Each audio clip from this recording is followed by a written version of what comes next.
resilience or the notion with your research. How? So there's more kind of brainstorming session. So let's take 5 minutes, then you'll share a couple of thoughts, then we'll jump in for the rest of the part. Okay. Oh.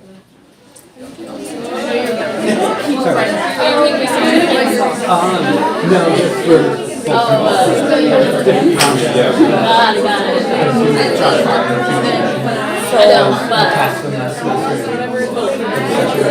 For me, the resilience also connected to the size. It can be like a size system that is so complicated to have resilience that is something topic. So,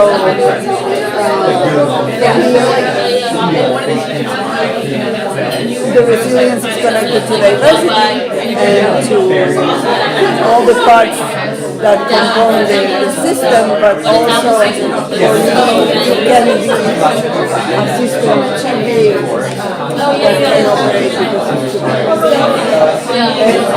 how my research is connected. I am my research is based on the idea of bioregional regions, and that's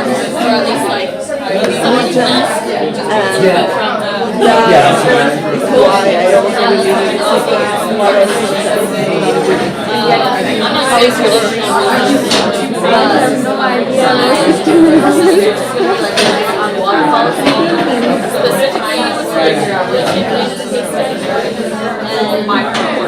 What's your research? My research on microplastic solutions in lake Champlain. I am working on which sand samples from different beaches of Lake Champlain.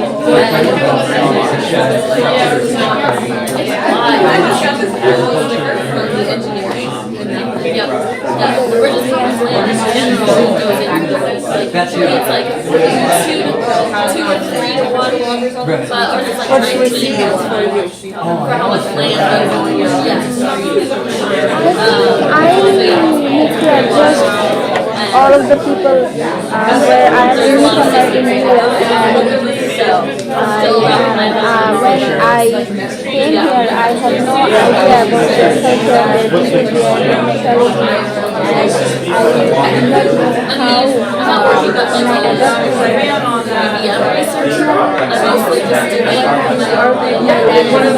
Today something is offering to me because I am not outspoken.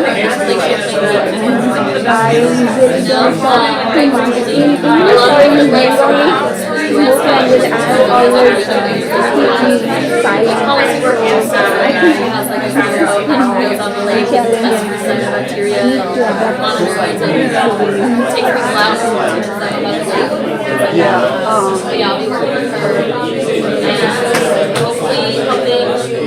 That happens in the news. Just start feeling more open to adapt better. Actually, I can't talk with people without my comfort zone. Negative side of me. And it's hard to hear and be because we are different. So it's hard to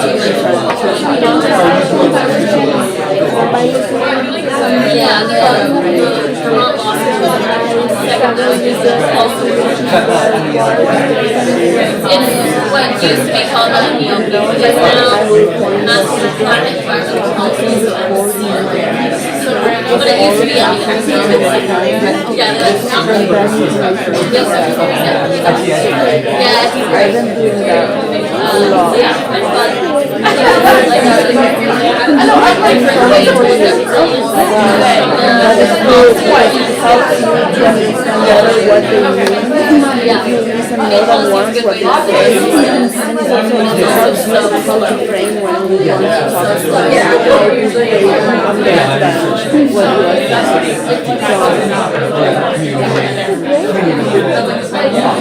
fun.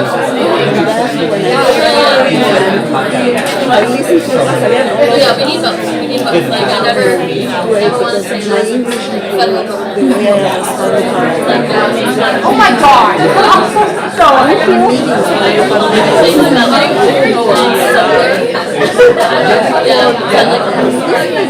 And often you find things that you, the first time you didn't get. But then, yeah.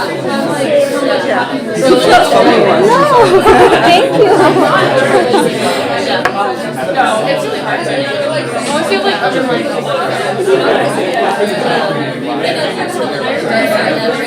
house, there's Now, we want to learn from you. What do you think? What's your definition? Anything else? Yes. It's kind of just like the ability of a system or an individual or whatever scale you're looking at to bounce back and continue persisting under, like after a major disturbance. Bounce back.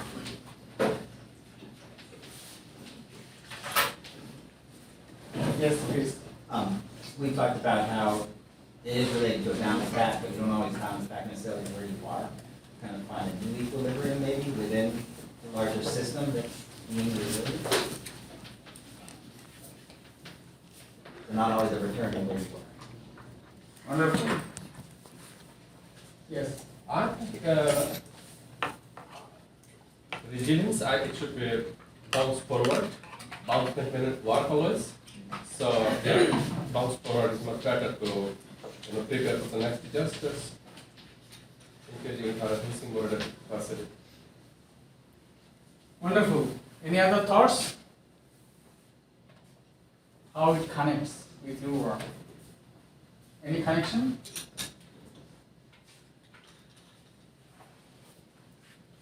Yeah, so I study Atlantic salmon in Lake Champlain, and we were just talking about kind of like the diversity of the different stocks of Atlantic salmon. So, say if something happens in an environment, or I just use the example of like a disease, and a specific disease wipes out the entire stock of salmon within Lake Champlain.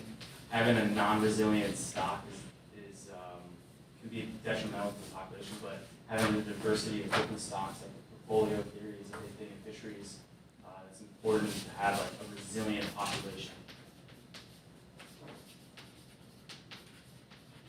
Did you say portfolio for?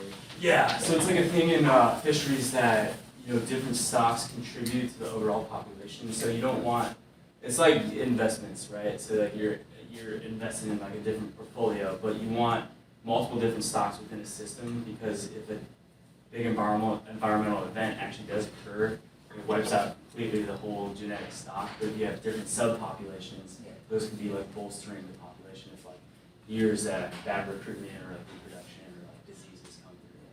So yeah, Okay. portfolio theory. Thank you so much. Yeah. Any other? Can I just build on what he was saying? I was just saying before that, like, when I think of resilience, I think of like a stable food web has every organism in the web has a lot of options, right? So having multiple sources, multiple options for one resource, makes a resilient system. Great. Yes. I think it also can be linked to the way the researcher approaches the research, in the sense of being open and being humble to new ideas, to feedback, to readjust your trajectory. So resilience is about also the personal approach of research. Yes. Think, like, just thinking as a social scientist, because that's what my work focuses on.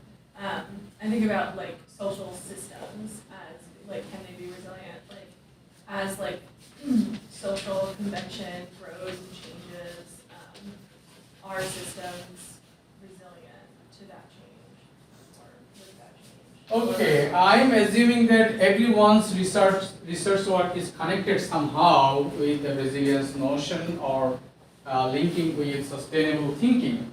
So now do you know when this resilience concept arises or come out to the knowledge?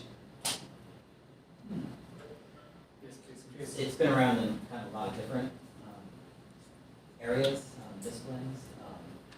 I feel like it was kind of in the 80s when they started talking about resilience, kind of ecological resilience, and climate change, but psychological resilience, I think, Right. Okay. Now, basically, this notion comes forward to us, and it started dominating most of the knowledge sphere realm after 1973, when C.S. Holling, a Canadian scholar, he observed this notion after the fire regime in a boreal forest. So Chris was linking this ecological resilience, and this notion came forward, or systems thinking and including this ecological resilience comes forward after 1973's seminal work on boreal forest. But if we go back to the earlier stage, this notion is not new in a sense of elasticity.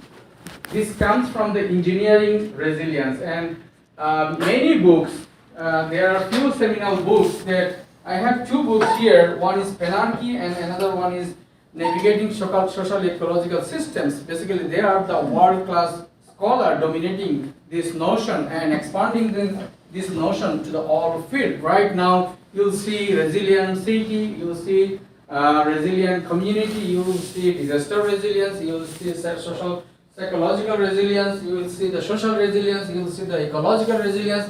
Everywhere, some are using as a dictionary meaning, some are using as a buzzword, some are using as a concept taken from this notion of social ecological systems perspective. So, the important thing that we have to consider when you think about this resilience, basically the uncertainty, shift, and renewal cycle, taking different kind of stable states over there. So the distinct feature of Holling's resilience is basically is thinking after a fire regime how a system works. He observed very closely and he found that someone is mentioning the bounce back. I'm coming back to your points, but just I'm explaining how Holling think about and his observation comes forward to the ecological resilience. So there are lots of uncertainty. You don't know what's going to happen after a fire, after a disaster, after a shock, after a stretches over the system. This is so it's inherent attributes is that there is uncertainty and there's some are abrupt shift. I'll talk just right after this slide that how this shift is going on and there is a renewal cycle. So system it has own capability to reorganize themselves, to reorganize himself, and it has proven all the year round, all times, all cases, not only the ecological system, we have seen this kind of regime shift or the renewal cycle in our society, in our economy, in our infrastructure development, all other kind of disasters or the changes that we are assuming and we are experiencing. And another aspect is it exhibits multiple stability states. It's not linear. In ecosystem, it's not linear. So there are two parts. When you think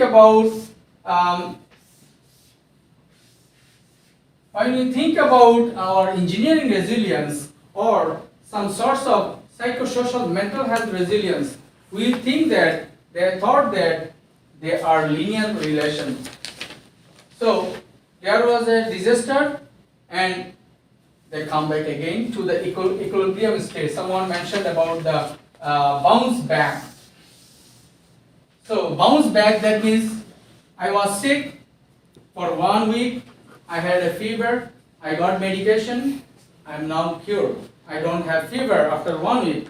Am I in the same state that I was just 1 week ago? What do you think? So the engineering resilience thought that I was sick, I got medication, and I came to the same state. This is linear correlation. But it's not that the case. We thought that, or most of the scholar belongs to the social ecological systems perspective. They thought that it's not a linear, it's a non-linear relationship where multiple stable states are there. So you can be here, you can be here, you can be here, you can be here. So you have many states and many trajectories. You went through a lot of trajectories. For example, in a single week, I can be very weaker, I can be very stronger, I can earn multi-million-dollar, or I can lose multi-million-dollar. Alright? I'm not the same state after 1 hour or 1 week. So this is the basic difference of thinking, that how engineering resilience or the notion of resilience that comes from the physics that we are talking about, the elasticity. I have a soccer ball, I punch it, it distorted and come back again to the previous state after a while. This is the linear correlation, but it's not that the case. That's why resilience notion has distributed multiple stable states, and Pauling also found that the characteristic that the self-renewal and maintenance in the phase of disturbance. So after a shock, after a disaster, after a fire, he observed that he's come back, but not the previous state, but come back in a different kind of trajectory. So someone mentioned about the forward looking, bounce forward. So this is the state. It might be positive, it might be negative, but it's a different state, and it might be we are assuming it's in a good condition. And Chris rightly mentioned about the new equilibrium. It's not equilibrium, but we are getting a new equilibrium. Maybe positive or negative, it can be shifted. Yes, I have very limited time, just 1 minute please. I just want to make a point that it seems like there are two places for a resilient system to go. One is to return to the original state, and the other is to move into a different state. Yeah, thank you. That we are talking. So when you think about the bounce back that is coming back to the previous state, when you are talking about the new equilibrium or the new bounce forward, so it's a different state. So it comes to a different state. So I'm coining one resilience definition. Basically, it was encompassing most of the cases in all aspects. So resilience is a process linking a set of adaptive capacities. So first one is a set of adaptive capacities within the system to a positive trajectory. So they are mentioning to take a positive trajectory, not the negative, but it might be of functioning and adaptation after a disturbances. So we have seen that system it has own capability to maintain its functional attributes or activities after a shock, after a disturbance. But when we cross the limit, sometimes we have seen the disaster. But still system can renew, reorganize himself by its own capability. If you set aside, for example, I was talking about one case in Bangladesh. There was a fire in a hilly area, tropical rainforest area, and it was measured by different kind of expert and consultant that it will take 120 years to come back to the previous state or taking a very positive trajectory. But what we have seen, we set aside this forest and it comes back within 20 years. More than that. I was visiting at the time, and also we are learning from the cyclone and hurricane repeatedly.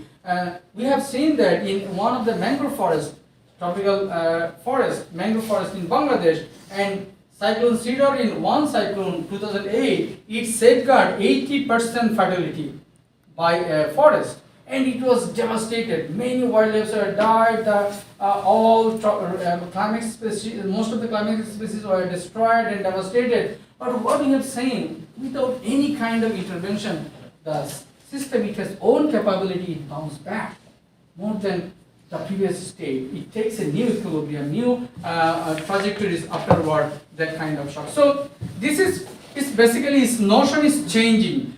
Where you are applying this notion that you have to think about the specific system. It might be a social system, it might be an environmental system, it might be an economic system, or any kind of system. So this is why the notion is not a theory, it's still a notion.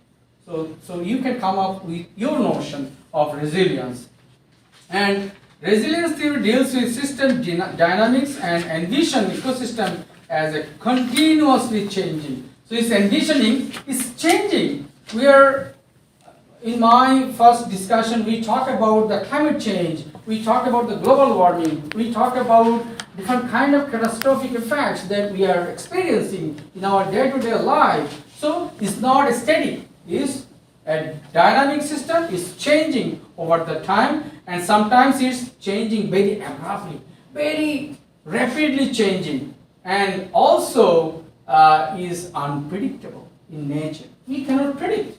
We are issuing cyclone warning or hurricane warning that it might be this radius, this is the wind gust, will be the category, but we cannot predict what will be the devastation, how many people will be died, how many infrastructure will be destroyed, how we will feel. But we are planning, we are assuming that this might be happen if there is a 1 meter tidal surges, 2 meters tidal surges, based on the projection, based on the model, but still unpredictable.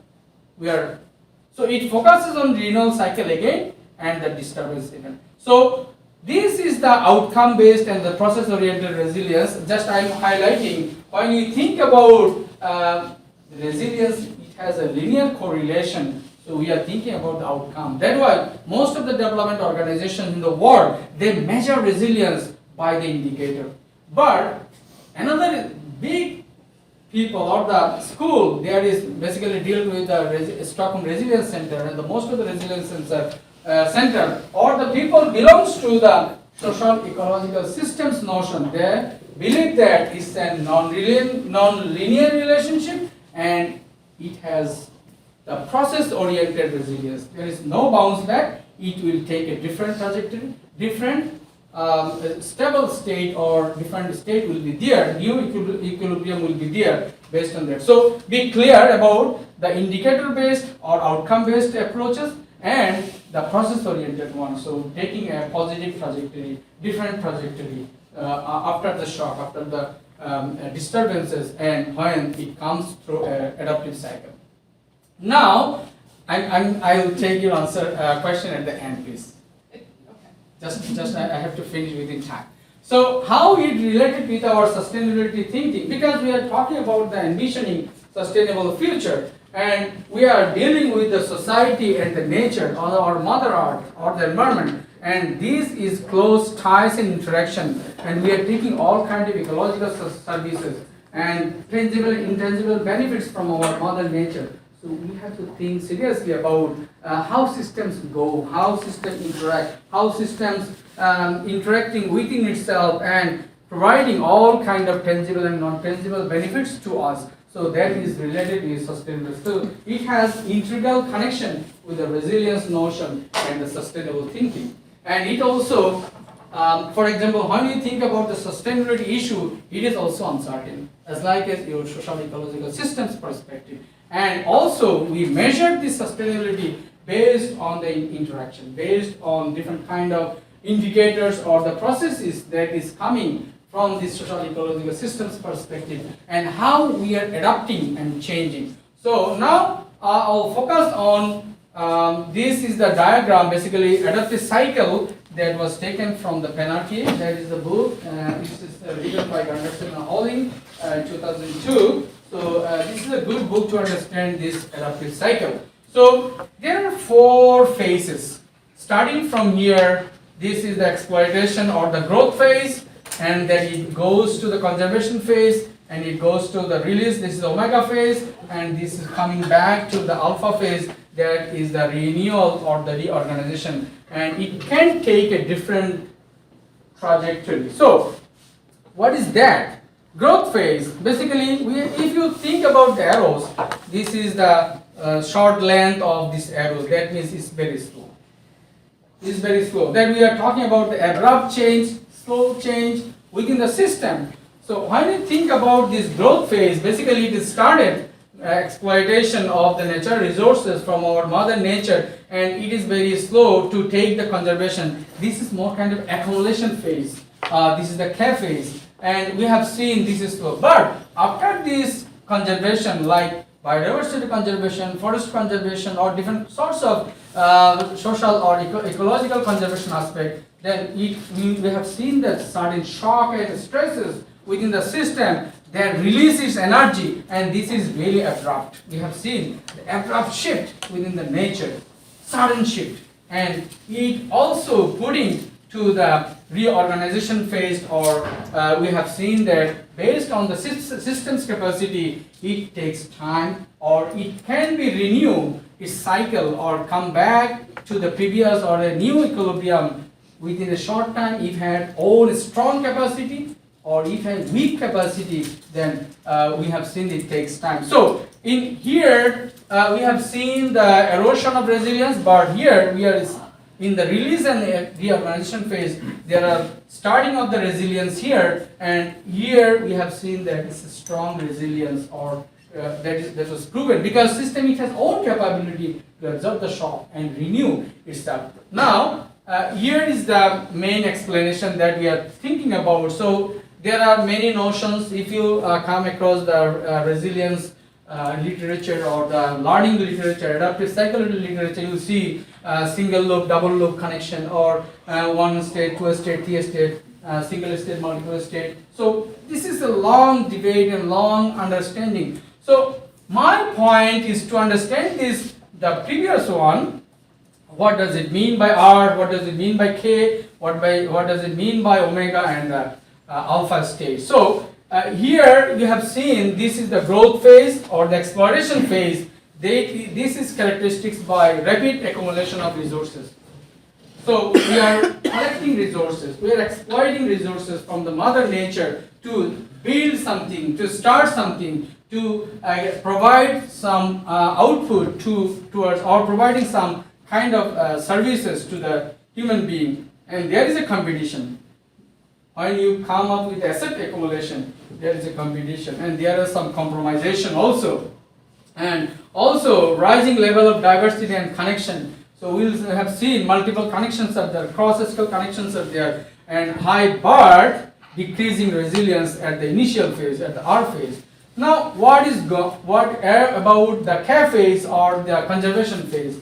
This is known as the growth slowest edges that I mentioned is a dot, single dot, and very slow, and resources are stored and used largely for system maintenance. Basically covering conservation, we are thinking about this. And this phase is characterized by stability, certainty, reduced flexibility, and low resilience.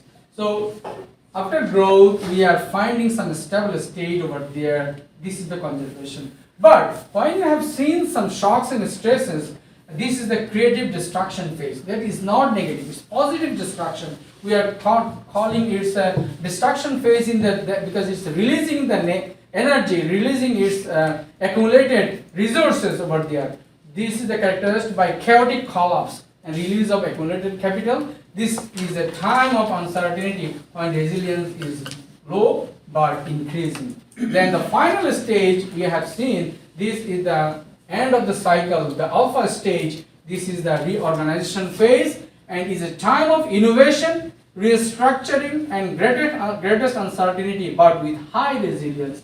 And afterward, we can see in many literature, you will see there is a transformational phase, but we are still believing on that system. It has own capability to reorganize, but when there is a great disaster, then there might be a systems transformation. Whole system can be transformed, but it's a long debate. If I get time in other class, then I'll talk about these transformation phases. But for your understanding of this adaptive cycle, this is more enough that it started from the growth phase, conservation phase, then the release phase, and it comes back towards the reorganization phase after a disturbance, after a cycle. Then this is again, when we think about some of infrastructure or the economic sense, this adaptive cycle is widely used, all irrespective of discipline right now. Same, this is the planning phase, implementation phase, failure phase, and the alternative changes or different kinds of new equilibrium phases over there. And again, it can be in transformational phase of other. But if we put in the 3D diagram, then we have seen that how resilience that I mentioned here, both are weak resilience, but it started building resilience, and this is the highest peak of resilience over in the alpha phase, because system it has own capability to reorganize by themselves. So this is basically from this book, the Gunderson and Holling, and we will see the application of this notion adaptive cycle in multifaceted areas right now for conserving, for any kind of resilience notion irrespective of disciplines. Right.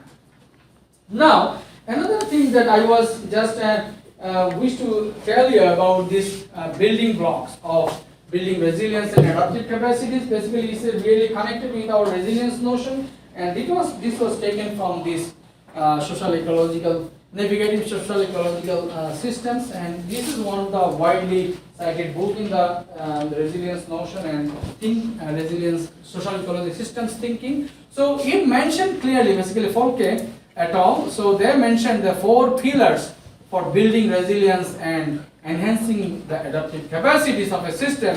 First one is the learning to live with change and uncertainty. This is obvious, and always we are telling about this learning and living with those kind of uncertainties, that we are embracing the differences all the time. So evoking disturbance, welcoming this disturbance, and learning from crisis, expecting the unexpected. Basically, any kind of disaster, any kind of shocks within the system, it has window of opportunity. It has window of opportunity for what? To getting a new stable state, to better, to enhance the capacity within the system, and it has the opportunity to take a new positive trajectory over there. So that's why we have to evoke the disturbance, learning from the crisis, and you'll see most of the developing organizations, they take the learning from the last project or the last management aspect. What is the takeaway message? What is the learning from the previous one? And expecting all time the unexpected. We don't know what is going to happen tomorrow, but you have to be ready with your systems thinking, with your own capacity to face tomorrow. Nurturing diversity for reorganization and the renewal. So you have to be focused on nurturing this diversity. Basically, we have ecological memory, we have social memory, we have social ecological systems memory, and we have own memory, personal or cognitive scale memory. So you have to nurture all kind of memories that is helping to building capacity or building resilience within the system, and also combining the different kind of perspective and knowledge from learning. It might be social learning, it might be indigenous learning, it might be from your own personal learning. So combining experiential and experimental knowledge, expanding from knowledge of the structure to knowledge to function, and building process knowledge into institutions, fostering complementarity of different knowledge systems. So this is another building blocks for building resilience. And the last pillar is creating opportunity for self-organization, because we have seen at the last phase of our adaptive cycle is a reorganization or self-organization. So agency can help you, individual agency or institution can help you to take this kind of building blocks and reorganizing the interplay between diversity and disturbance, dealing with cross-scale dynamics, and matching a scale of ecosystems and governance, accounting for external drivers. So this is basically, only I can talk these 4 pillars for 2 hours, but just for your understanding, there is the 4 building blocks to enhance the resilience, existing resilience, or taking a different shape, different trajectories aftermath of a shock. And now coming to the community resilience, and it's a widely used terminology that we are using. So it's nothing new, it's the own community, it has own capabilities to absorb shocks and stresses and functioning, positive functioning aftermath of any kind of shock. So I assigned one article that was the Burkes and Ross in 2013, and this is by Megis 2010. Basically, here we have seen lots of both this school, basically Burkes and Ross is affiliated with the Stockholm Resilience Center, and then have seen those attributes of the society within a community that enhancing the capability or absorbing the shocks and stresses and enhancing their capacity to withstand this shock. So we have seen the agency and the self-organization at the core of the community.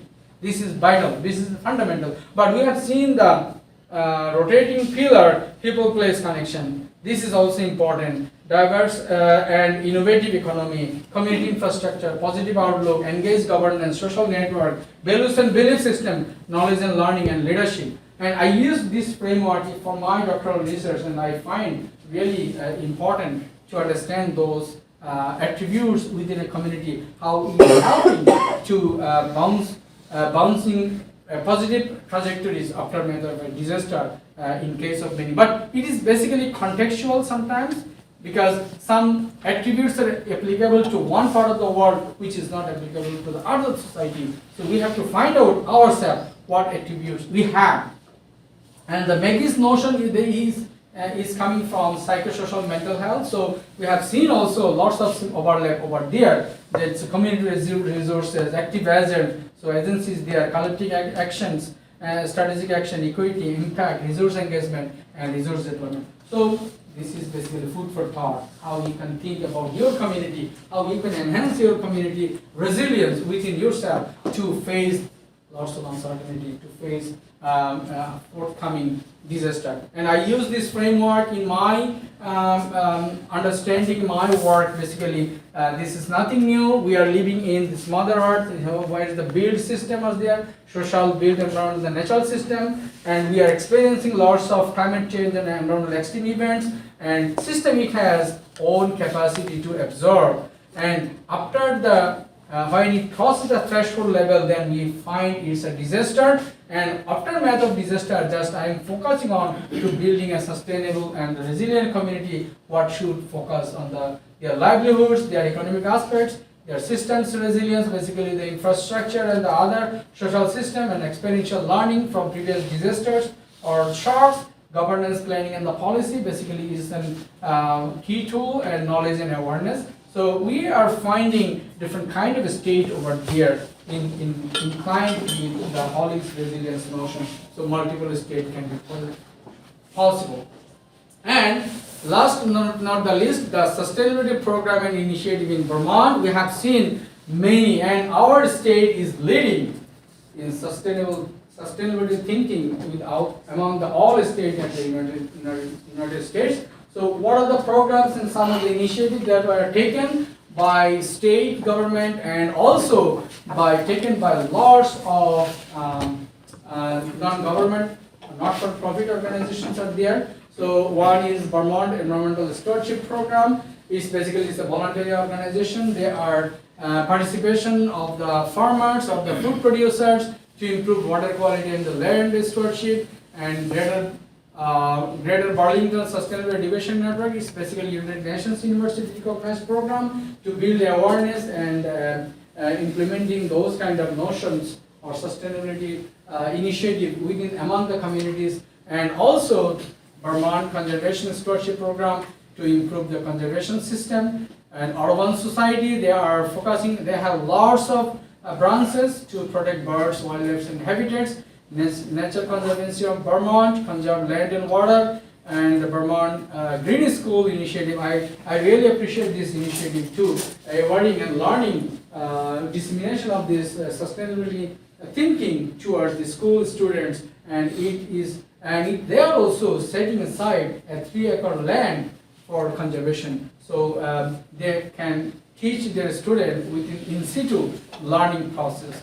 Agency of Nature Resources Sustainable Design, so design phase, transportation, emission reduction, Green of Vermont, Sustainable Communities. Lots of communities, not-for-profit community organizations are there. They are working. Vermont Climate Action Plan. This is a legislative part of state, and Lake Champlain Sea Grant project that is running for many of you are part of this. Lake Champlain Sea Grant project, basically focusing on research and implementation, and lots of community-based, community resilience organizations. I see each city, they have some kind of formation of not-for-profit organizations, non-government organizations, civil society organizations, at the university, State University of Vermont, University of Vermont. Basically, these two universities and some other colleges, they have specialized programs on sustainability and envisioning sustainability. So they are also doing research. Like in our campus, we have sustainability fund. So many people are applying for this fund to envisioning a very productive and very sustainable future. How we can manage our campus for in line with that. You know that we don't have the permission of use single-use bottles, plastic bottles. So state banned it, and also UVM banned it many years ago. So some of the thinking about, I know many of the other initiatives are there. So who you are doing this resilience and sustainability thinking, you will find many organizations, many initiatives are taken by the state level to the municipal level or at the institutional level. So those are all about some programs and initiatives in Vermont.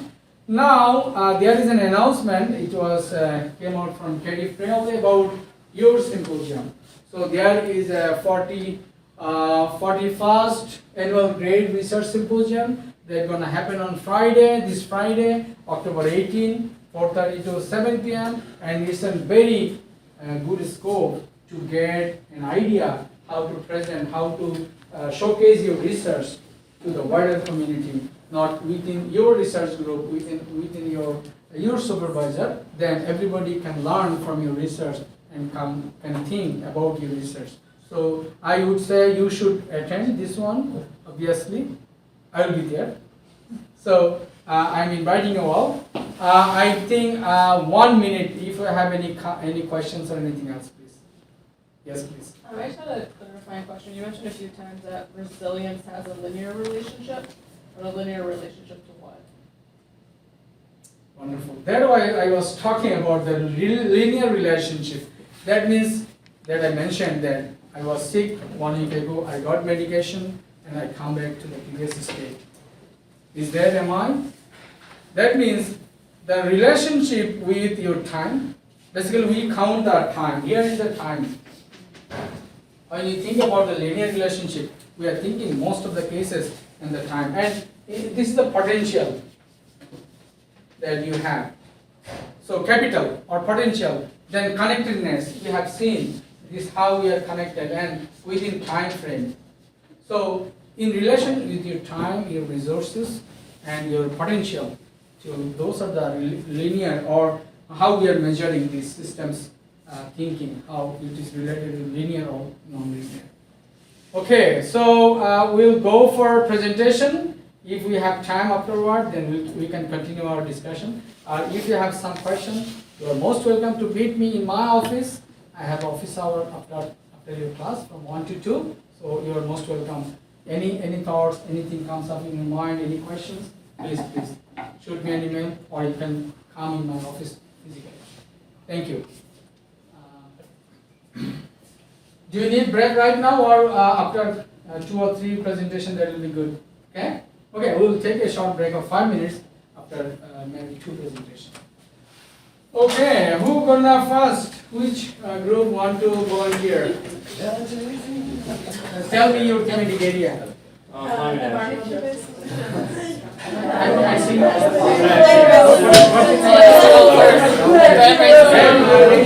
Climate.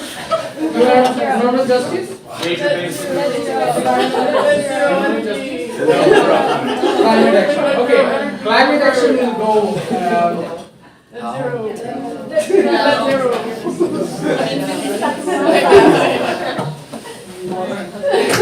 Okay, we are starting with climate action. Please use only 6 minutes for your presentation, then last 6 minutes for question and answer.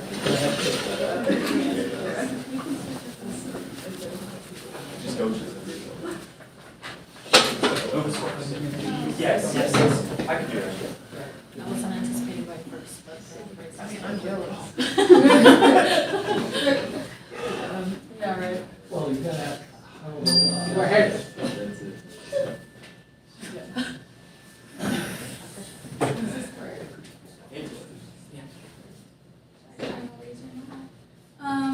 Okay, so we're doing climate action, and our paper was on the UN 2030 agenda. I guess we know on that.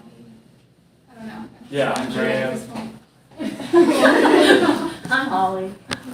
Okay, awesome. That was Okay, so the paper focuses on the Sustainability Development Goals, or the SDGs, and those are the 17 goals. And the paper grouped them into 5 different clusters listed here. And then from those 5 clusters, they found 56 overlapping indicators and proxies that they used to make 6 climate intervention models.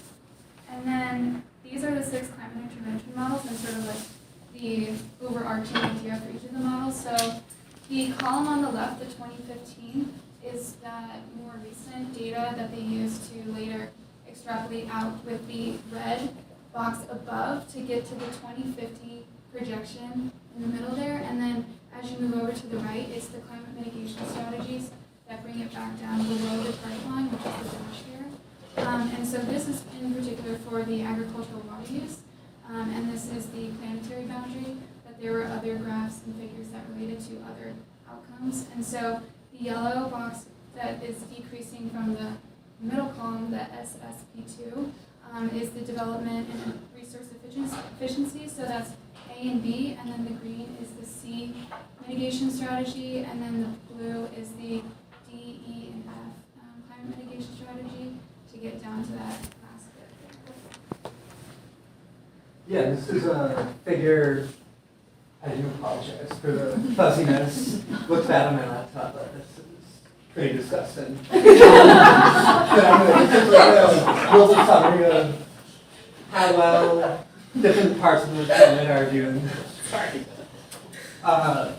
With regards to the 5 clusters, you can see that there's a lot that are doing pretty well towards the planetary integrity, the whole planetary boundary side of addressing sustainable development goals, but then look more at social elements, specifically political institutions. There's a lot of areas of the world that really have some serious shortcomings in terms of peace and equality. U.S., you might notice, is not doing the best on a global scale in terms of addressing planetary boundaries specifically, even if they are doing better more towards the right end of the clusters. And I don't know how much you're going to be able to decipher or not from this figure in this short amount of time, but just some important takeaways are really the whole idea that globally, those who are experienced in the worst effects of climate change are often those contributing the least. And that's just, I'm in Bindu Panikar's lab, we do all kinds of environmental justice topics, and that's really an ongoing trend that you see over and over at the global scale and then local scales as well. But yeah. Cool. I know we all like success stories and realistic policies and different projects globally. So I read through some of the World Bank's 2023 report that highlights 25 different policies around the world. Keep in note that it's like 200 pages long, so if you really like policy, it's a really cool document, but I'm not going to be able to cover all of it. So one graph that I did take away was this one. It shows the different climate policies announced globally over time, and we can see a couple jumps after some of the COPs and the Paris Agreement. So that was interesting. And then I listed some of the different policies that they highlighted. Obviously not all 25 are going to fit, and they also did not cover any US policies, which can be surprising or unsurprising depending on your views. But the different colors show the different income levels of the countries. So green highest, and then it goes the orange, yellow, and blue. And Sahel was the only blue region, so the lowest income, but they focused on agriculture and actually planted, I believe, 50 million hectares of trees, but also with regenerative agriculture increased their yields 20 to 30%. So really cool way to highlight different policies happening around the world in different income levels and different political contexts. So if you like success stories, this is a really cool document. Yeah, and we also found a relevant paper, and this one was published in just super recent 2023 in Environmental Research, but it's the Advances in Technology and Utilization of Natural Resources for Achieving Carbon Neutrality. So we wanted to tie this into kind of the main paper. Really what it was is a review paper reviewing a bunch of different papers in the literature that really focus on carbon neutrality and like taking away carbon emissions in the atmosphere. And really what they found is that increase in research and in the literature is just increasing substantially, and also the articles by country, there's a bunch of different countries that are actually contributing to this research too. So a lot of people are on the research side of things, and they're actually conducting a lot of research to try to like understand carbon neutrality and carbon emissions and global warming and climate change. And what they found in the advances is kind of the same thing that we've always been but learning about is renewable energy resources. So we have biomass, we have use of solar energy, so using solar panels and the benefits of solar energy and how it could be a clean way in achieving carbon neutrality. Also wind energy, they talked about water energy, so dams and water waves and how we can utilize these natural resources to be more carbon neutral. Another big advancement was carbon capture, so the uses of carbon capture plants and taking carbon from the atmosphere and actually storing that and putting it in natural sinks and stuff. So there are advancements going on. A lot of research that is going on, and this paper did show that. But we still see a disconnect. So there's a lot of research, but the policy side is, I feel like, lacking, and there's still changes that I think that we can do. So just as a group, we were talking, what can we do as an individual level, but what can we also do as a community level? So that's really kind of our discussion question. I know there's a lot, but we'll kind of just touch on the first one. What is UVM doing to combat climate change and carbon emissions? Does anybody have any good examples, like what UVM is doing right now, currently, that is actually helping our carbon footprint?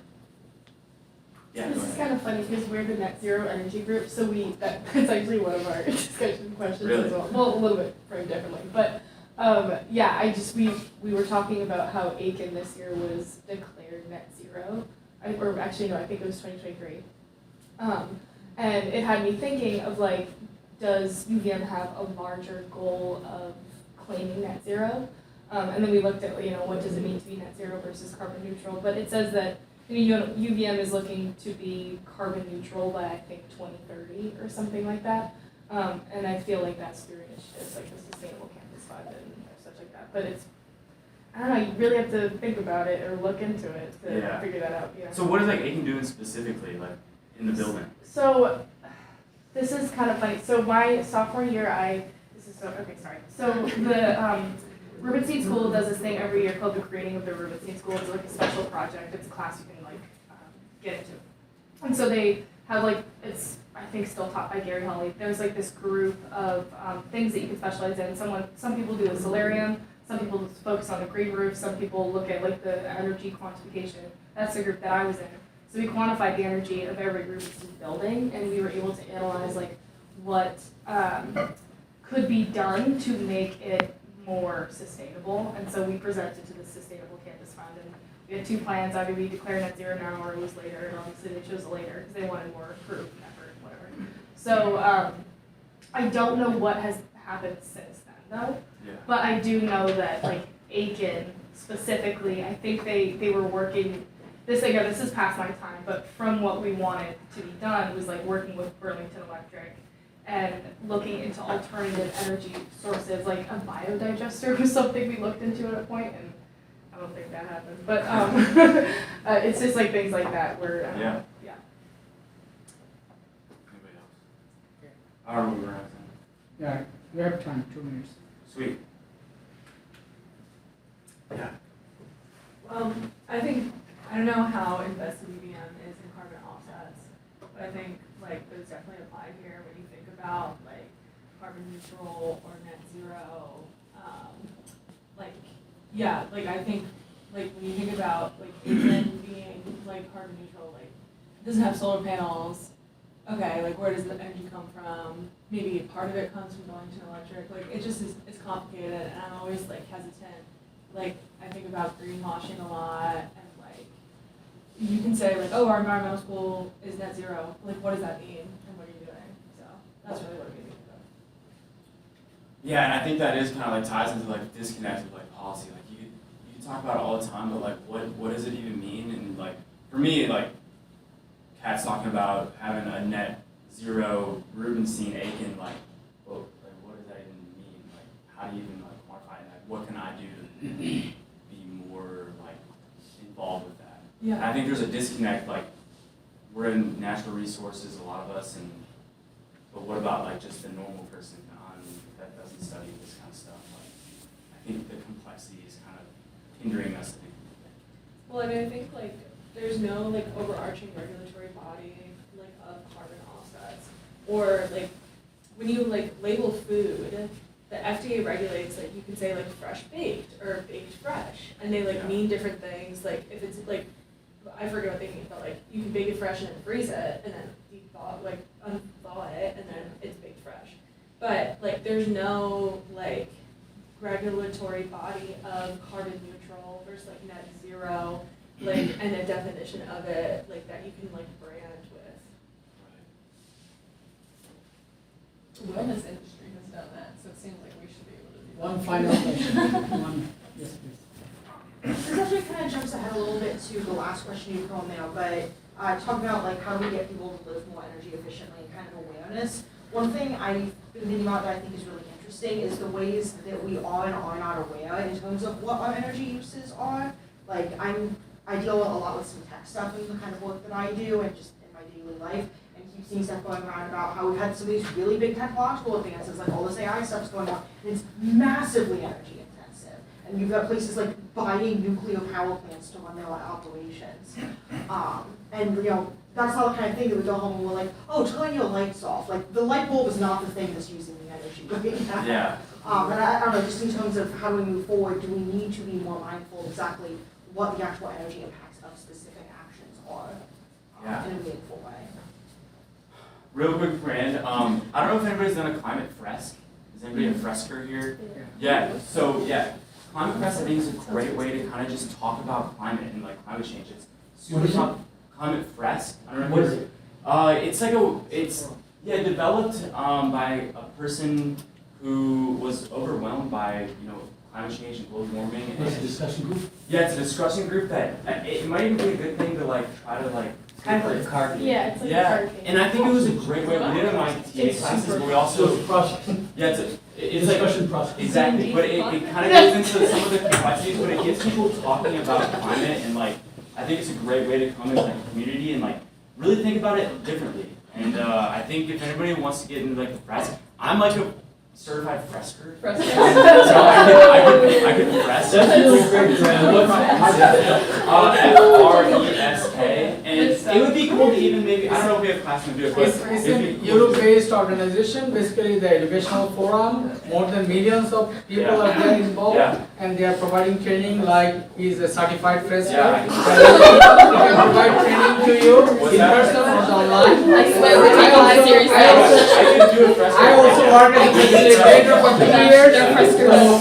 Right now, right now, you're a fresker. Do you have the fresk? No, I don't have it. But there's like an online thing, but like, I'm just saying, it's actually a really good thing. It really helped me think about climate change and like what I'm doing, and it's really overwhelming, and it makes you kind of like just feel, makes you under feel a little bit, but it's a good. And there is a puzzle card, so you'll be assigned to make correlations with each other, the drivers and the awareness. Okay, those are the rules for climate change. That's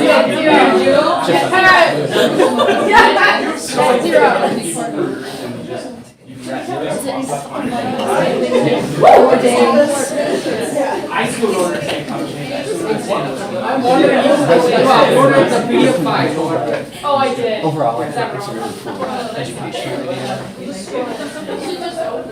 They're doing a lot of workshops over at Shelby Farms, actually. I mean, that works. Sorry. How dare you?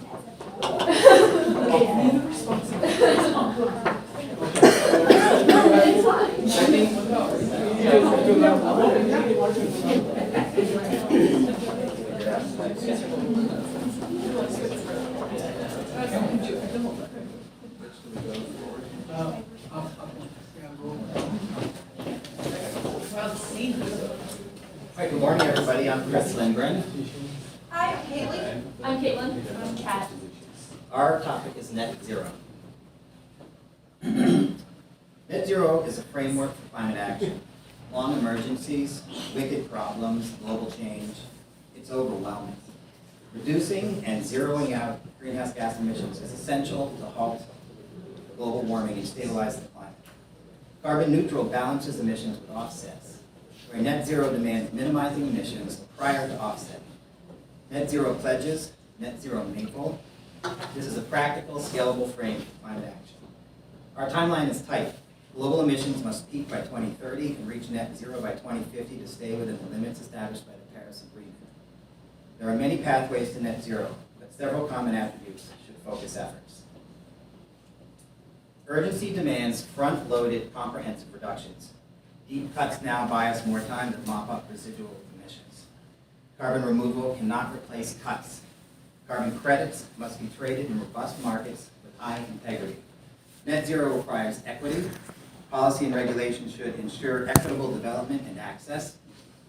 Net zero must not produce negative social and ecological impacts.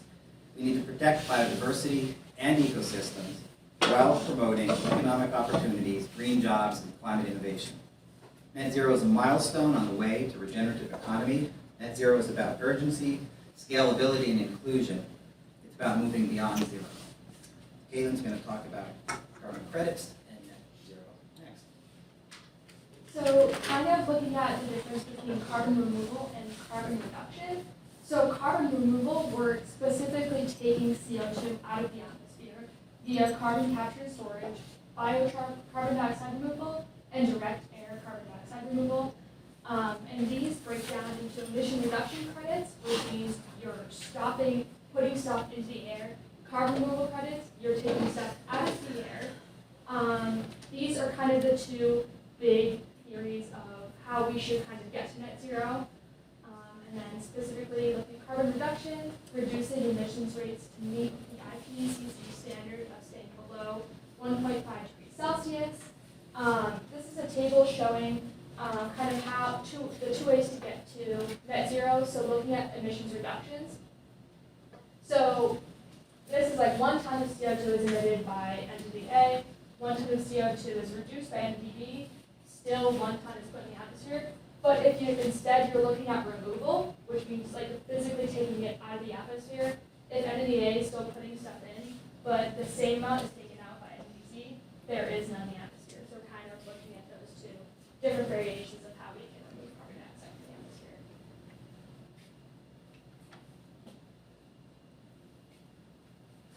So I wanted to bring in the equity framework that we really talked about in the first unit when thinking about what a net zero future looks like. And I found a paper that really digs in depth into this, so if anyone's interested, I highly recommend this. But they raised some big questions, one of which is really who should bear the responsibility to getting to a net zero future, and there's kind of competing principles of the more historic polluter pays principle, which is basically you made the mess, you get to clean it up, versus an ability to pay principle that more has to do with an entity or country, etc.'s ability to contribute to the problem now based on their situation. There's also the matter of how these factors may impact different countries and people differently. This paper really looked at a country scale. We can bring this down to a smaller one as well, whether that's in terms of direct effects like vulnerability to climate disaster or indirect effects like ability to pay for these emerging technologies that allow us to reduce emissions or to do carbon capture. And they really kind of highlighted how there were going to be necessary trade-offs in this based on some of these kind of thought experiment visions of who gets to net zero and how quickly and through what methods. Where getting to net zero more quickly is really going to require a lot of social and economic change that is going to put pressure on people and countries, but provides a lot more environmental stability, while a more gradual change that puts less of that socioeconomic pressure on us has a lot more of these risks of climate instability and unknowns in terms of how much carbon capture we might need to implement and what the impacts of that are going to be in the long term. Yeah, just kind of bouncing off of that, there was another article that our group chose was kind of like how to get it right. So on that same realm of like the equity implications of net zero, per the Paris Agreement, there's 3 implications to how an entity or a country can reach net zero. Some countries, depending on their resources, need to reach it faster to make room for those who might take longer. Each country has to chart its own path just because of how specific their conditions are. And developing countries must be supported in a pretty significant way. And so the reason, previous experience in this carbon offset market and trying to reach net zero has proven to be semi-problematic in how it's gone about, because it doesn't take into account that equity framework of like the balancing of the social, ecological, and economic strategies of it. Thank you. And just kind of going on to like a smaller scale, we're seeing like in like a household way, wealthier households have the ability to transition to net zero and, you know, insulate their houses so that they don't have to spend that much money on energy, and it puts that burden on the lower income households and communities that don't have the ability to make that transition. And so you're just like furthering that energy burden, and you're perpetuating, not you, but this entity of you, perpetuates the poverty cycle even more. That makes it more difficult for individuals who don't necessarily have the resources to be making these transitions, and so that's just kind of how climate change in this case is like that threat multiplier. And so, because that's a lot, and transitioning to like the discussion aspect that we wanted to bring. Next slide, please. Thank you. On this realm of like carbon neutral versus net zero, the implications of like policy implementation, we were talking about that earlier, of like, what does it mean? Like, how do I get involved? And so like, it's just this kind of big conversations that we don't have the answers to. And, yeah, just kind of open it up to people.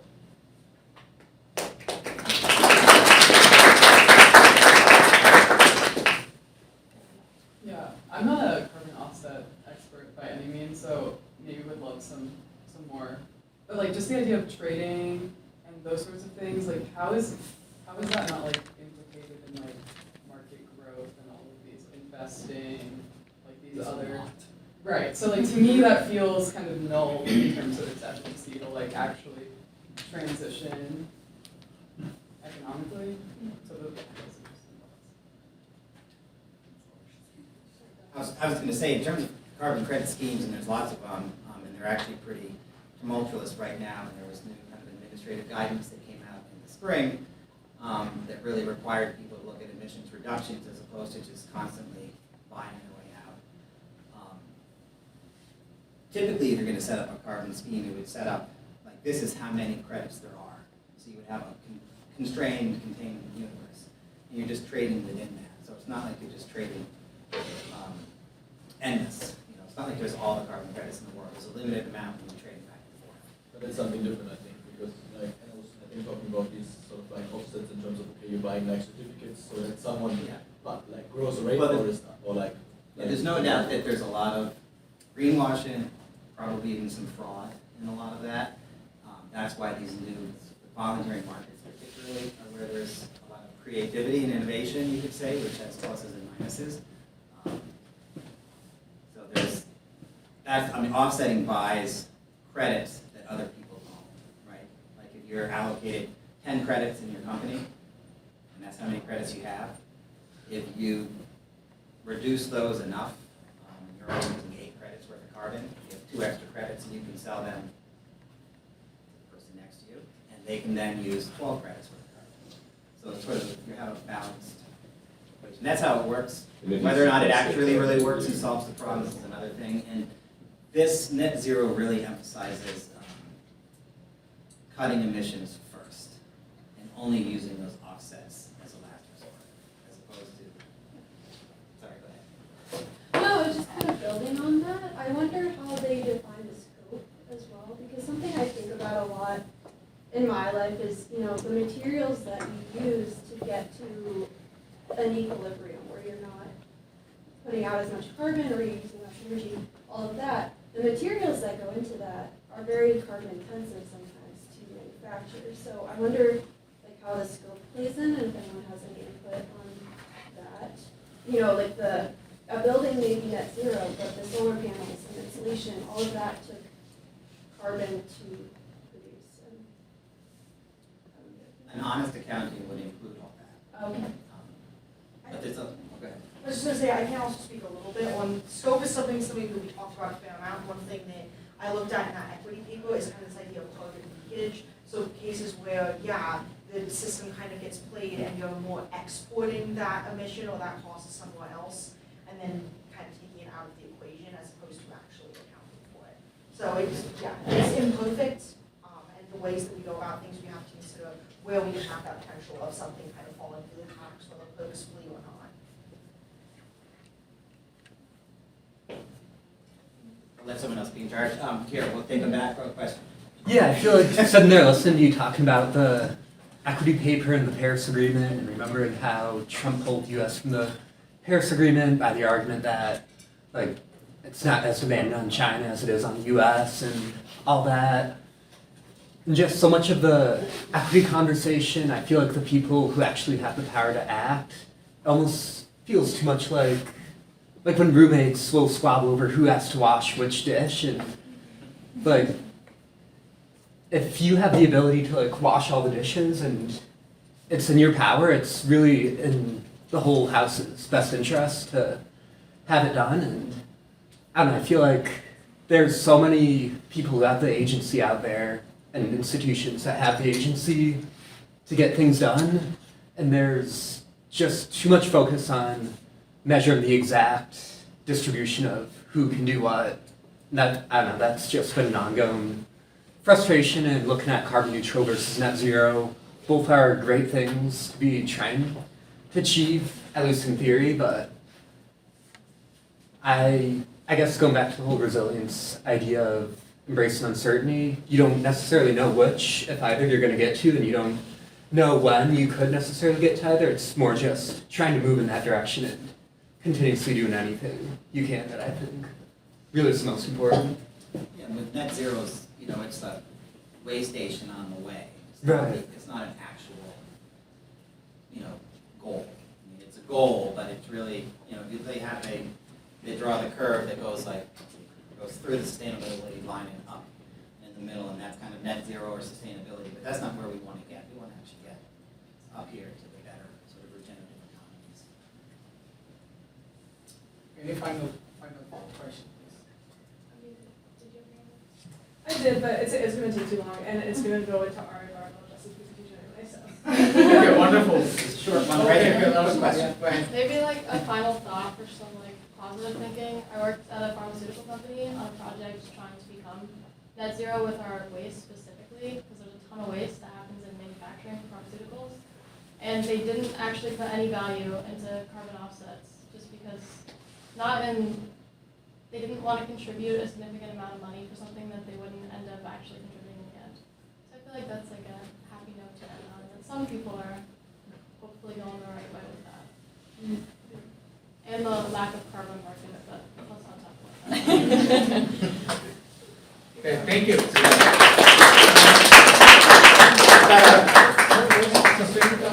We're environmental. I'm just going to hand this out while we transition. Okay, I'm sorry that I cannot allow more questions, this is also another art of presentation and talk. As you see, most of the presentation of the conferences, they are restricting 10 minutes. Let me get one of those. For presentation 5 minutes per person. We are allowing 12 minutes. What if there's extras? You guys want Okay, now. Well, and we can get them online. I don't actually. Okay, someone take my. What is the, you can take a couple of minutes break, yeah? Okay, so take very brief, 5 minutes break, not more than that, please. Now at sharp 11:20.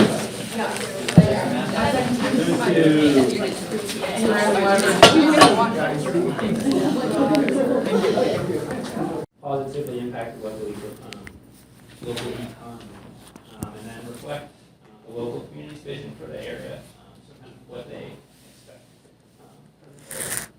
The study itself looked at 28 of the redevelopment plans. Those took place from 2010 to 2015. Those grants were assigned in those years. And they looked at these plans with the focus of the economic lens, the ecological lens, and the social equity lens. That map, you can see the plans are from all across the U.S. basically, the 28 plans.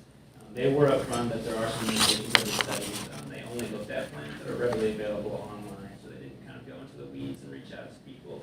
And then they might have some potential biases based on how they looked for these online and what the themes of these plans are, and kind of how they think those plans. Yeah, and so I'll just go into a bit more of the analysis of the plans after looking at them. So like Kyle said, they broke things into the economic lens and those concerns. They looked at economic estimates for the new projects that they were financing, where that financial project funding was coming from, and also the post-remediation economic issues, so how that land would be viewed economically, used economically, and interact with local economies. And then they also looked at an ecological lens. They took into account ecological concerns within the brownfield sites, as well as in the impacts of the implementation plan. So the new sort of structures and things, how they would look into ecological concerns. And then, yeah, and then the last lens was that social equity lens. And so these are some of the more prominent subsets that they looked into. So the human impacts of the brownfield, as well as the remediation process, and the implemented plan, the relevance of brownfield, project area heritage, so sort of like cultural significance of those sites and the areas around them, and then the influence of community engagement methods used in the plans. And so looking at this sort of from an environmental justice lens, after looking through the 28 plans, they found that although there was community engagement in the forms of like kind of traditional focus groups and surveys and those sorts of things, it didn't necessarily influence sort of the plans themselves, and it didn't really account for some of these more social or environmental justice issues despite having that community engagement, and that there was like a lack of some of these elements in some of the plans as well. Thank you. So while we're reading this paper, I found that the missing components in the paper, so we should be looking at the authors could be more readability of this paper and also better understanding of the local justice issues. The first one is sufficient engagement of the justice theory. This paper addresses, the insufficiently engaged with the historical context of this environmental racism and social equity issues. Actually underpin the need for, the environmental justice focused redevelopment process. Additionally, so this paper, they talk about, addresses environmental justice more in a practical term, in the context of like job creation or the redevelopment cost and everything. But let's say deep engagement with the theoretical context of the environmental justice. So from that perspective, I feel that a more robust definition of environmental justice could be introduced in the earlier section of the paper, actually highlighting that the particular environmental justice community they are exposed to environmental hazards, and they should be prioritized in the redevelopment process. And the second one is the ecological dimension part. I think that part could be, a bit more expanded. Just focusing that how this development process intersect with the broader environmental challenges such as the climate change, local habitat restorations, also production of sustainable urban ecosystems. So I feel this paper, this section could be more discussed, looking at how these redevelopment plans actually contribute or harm the local environmental ecosystems. And the third one is this in the long-term impacts. So how these redevelopment plans, I feel this, it could be actually in how these redevelopment plans actually might lead to some unintended consequences like this displacement of the vulnerable populations or the green gentrifications. I think this thing will be a bit more discussed by media later, gentrifications. So yeah, this, this long-term, the post-monitoring plans,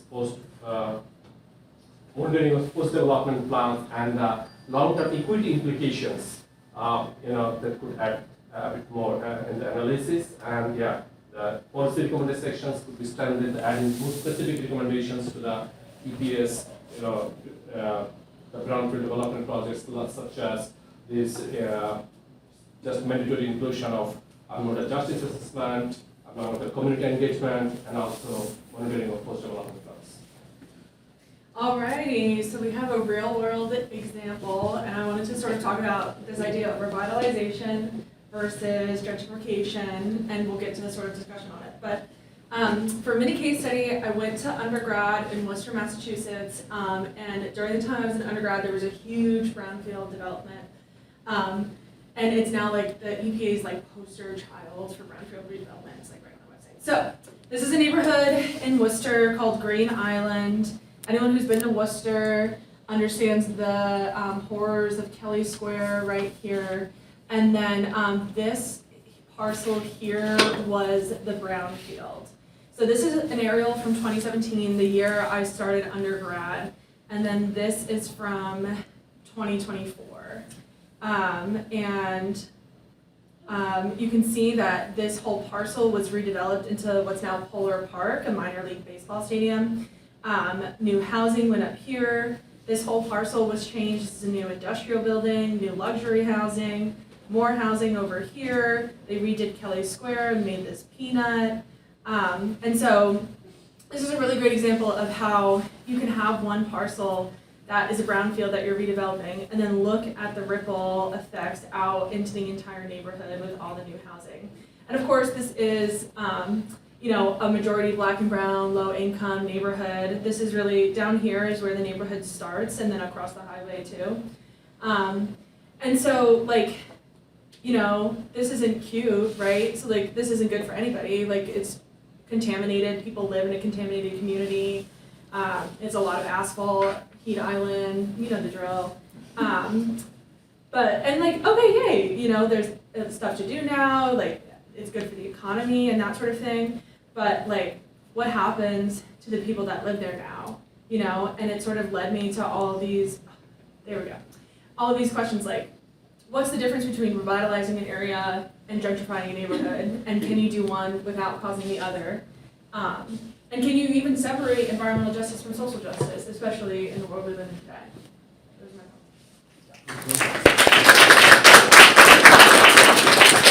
thoughts. What was the example in Vermont? That was about next to Lake Champlain. Oh, I forget. Grafton, Vermont. I think it's a Moran plant. Where is it? Barge Canal down on Pine Street. Yeah. Oh, it's also That's a about- That's a super fun site. Oh. What was it? To answer your question about the difference, I don't know anything about this topic, admittedly. I'm unlearned. But it seems to me like the difference between gentrification and revitalizing an area would be making sure that you're including all members of that community within the revitalization. Typically, gentrification is only benefiting those that have already benefited, are going to continue benefiting from that system. So I guess that would be my 2 cents. Yeah. Well, it was interesting to find out that they did engage with communities and then did what they wanted to do anyway. Right, that's what I was gonna say, there was focus groups and that textbook community engagement, but obviously that's super its own critique in terms of how effective that is. Which as an engineer, I saw all the time. People would have to do community engagement for a project and then they would simply build whatever they wanted anyway. Yeah, one final question, please.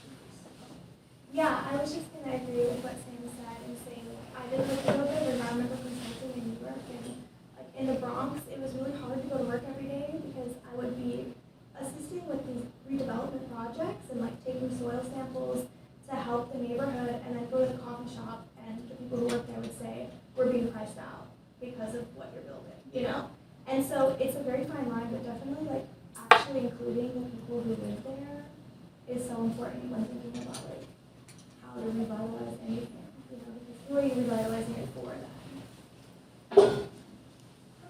Thanks, everybody. Next resolution. Which one? Yes. You're left still? Three more.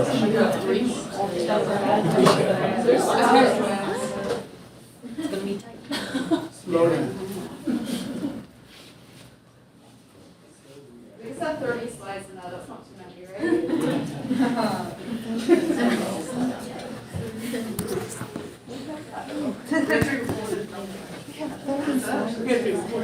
Yes, the slide has like its own 30-minute video that we could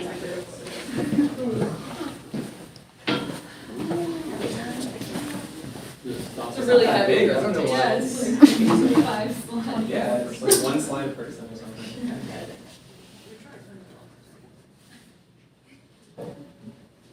We don't need the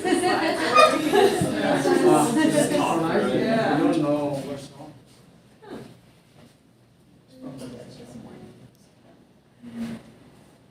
Maybe we could quickly send it to you as a PDF. Do you have any animation?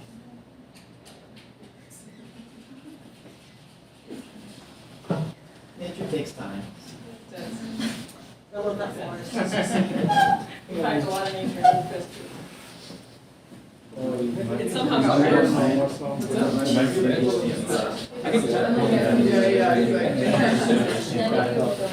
you have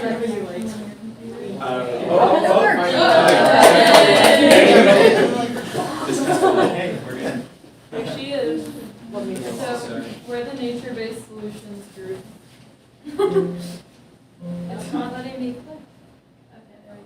There you go. So first, we're just going to quickly outline the methods, just because they are a little bit wordy.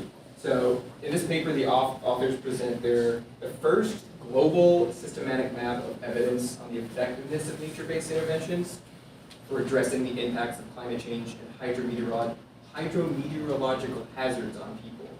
So most of the interventions they used were in natural or semi-natural ecosystems reported to have ameliorated adverse climate impacts.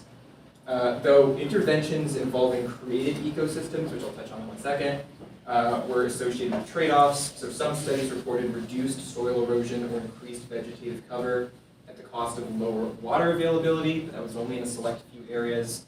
For the most part, there were way more synergies than trade-offs.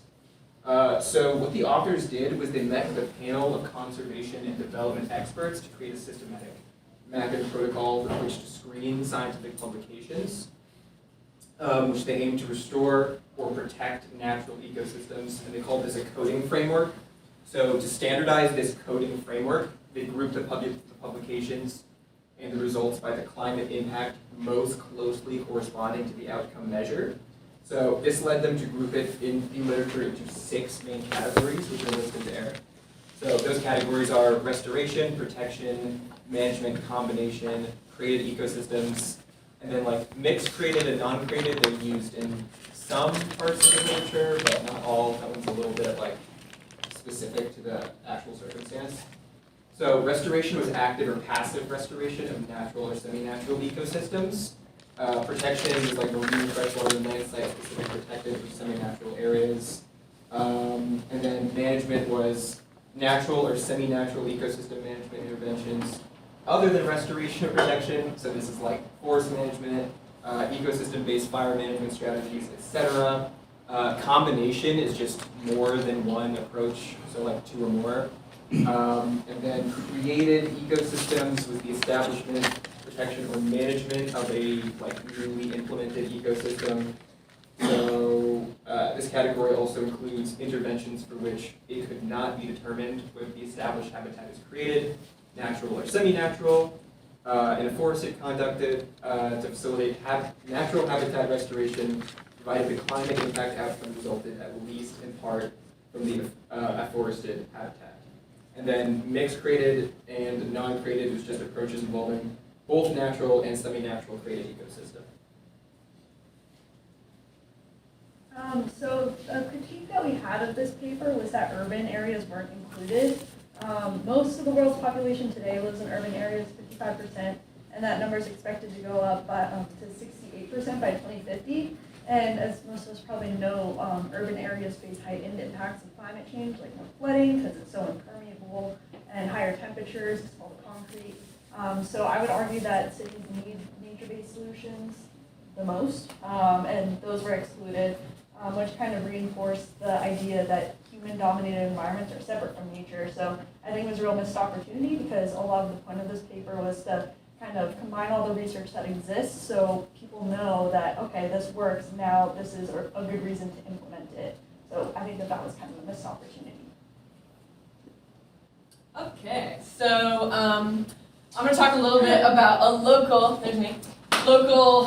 case study, I guess. So I was in the fortunate position to be the hired on as a pilot employee for this nature-based climate solution coordinator initiative, which is a partnership that is many years in the making, but it's basically the brainchild of the Burlington Parks Recreation and Waterfront Department, Burlington Wildways, which is a nonprofit that's like a collaboration of a bunch of public-facing landowners around the city of Burlington, so like Rock Point, the Intervale, things like that.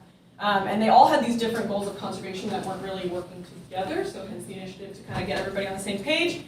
And then we got major buy-in from the Burlington School District because the whole kind of impetus for this project was back in the early aughts, the city of Burlington made an open space protection plan for all of their public spaces. But within that plan, nature-based climate solutions were not included. And so they wrote an addendum in 2018 that basically tried to include implementing nature-based solutions around our public lands. At that same time, when this was kind of getting going, kids were stuck inside for COVID, and they were really kind of disheartened and we weren't getting equal opportunities to access environmental education. So they started the program in 2021 organically, and then it really kind of officially took off in 2022.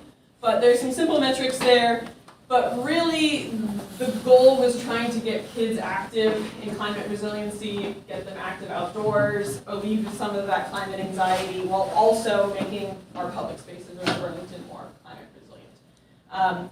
If you want to know more about it, I was actually on Burlington Electric's Net Zero Energy podcast talking about it. So if you want to learn about it, you can check that out. But this is a good example of what can be done in urban and local environments, but we'll talk more about scaling up. But Yeah. So I came up with a lot of examples of nature-based solutions. And one thing I wanted to mention that isn't on this slide is there was a study done, and this is like very much tied to money and economics, but UVM, someone did a study a few years ago about flood damage in Middlebury and how floodplains and wetlands have reduced the cost of those flooding events there. And so that was kind of like tying these like natural systems to protecting our communities. And they said that you would save a lot, like the annual value savings were between $130,000 and $460,000. So I have on here also like dam removal keeps rivers connected and also lowers impact of flooding events, and that's an example in Northfield. This was some research done about agriculture and how there's a lot of, it's better soil organic carbon sequestration by land use type. Mangrove restoration and just protection of mangroves can help to soften the blow of some impacts of large storms. And then this is Dr. Ellen Wall did a talk at UVM last year, and she talked about how in the West there's like this cycle of like fire and then flood because there's not enough water to like keep vegetation around waterways. And so like if a big rainstorm comes after a fire, then there's a lot of erosion. But beaver habitats keep that vegetation and a lot of water like sitting in areas. And so I just thought that picture was like pretty impactful and shows how like nature can like keep itself going. So yeah, I thought those were just some good examples that we could think about. Yeah, so we covered kind of the two extremes of the meta kind of study that we had as the assigned reading, as well as the kind of individual case studies that, you know, folks have come across professionally, or kind of seen in different contexts. I think we'd like to kind of leave it now, the discussion, and hear from you all in terms of what you see in nature-based solutions locally, and kind of what you've been, kind of how you've been participating in them. And this mainly ties back to that scaling issue that was brought up before, because it seems like there needs to be more participation and buy-in to make nature-based solutions work. And trying to make it work at a local scale is very different from a larger scale. So we're not quite sure what the solution to that is. That's a different discussion question, in addition to hearing, you know, what folks have seen locally. Yeah, so when we would work on like coastal redevelopment projects, and there was concern about sort of sea level rise and flooding and stuff, floodable parks were like a big part of the conversation in terms of like what to do with waterfront areas that are ready for redevelopment.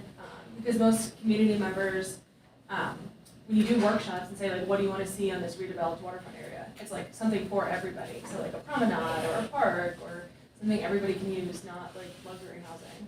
And so when you make those like community areas resilient in that like they can flood and they'll still be there when the water recedes and provide storage even. I've seen that be very effective in different communities, it sort of meets many different needs. That's a good example.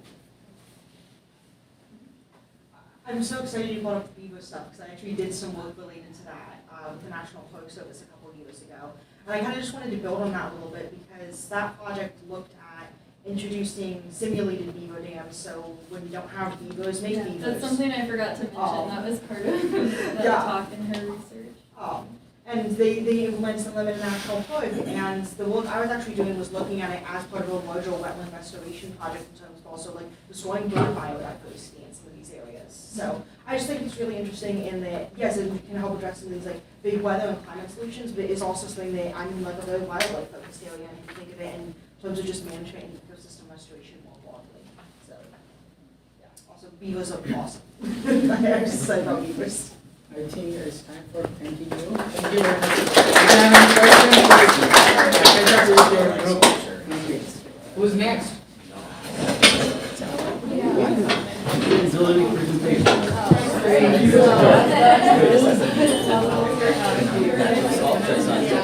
Go.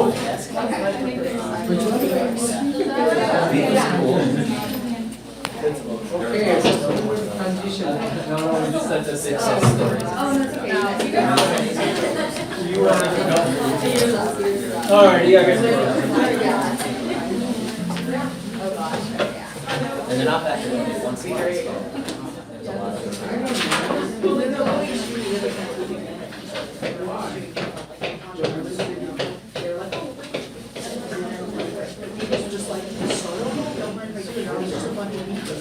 Because they need beaver habitat.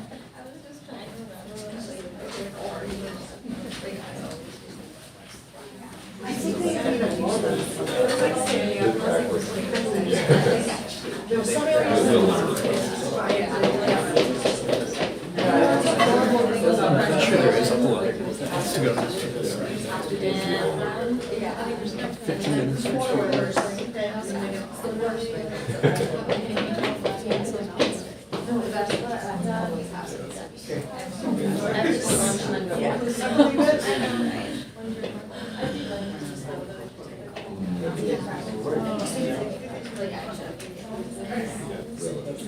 I'm happy to start our group presentation by explaining the concept of sustainability transitions.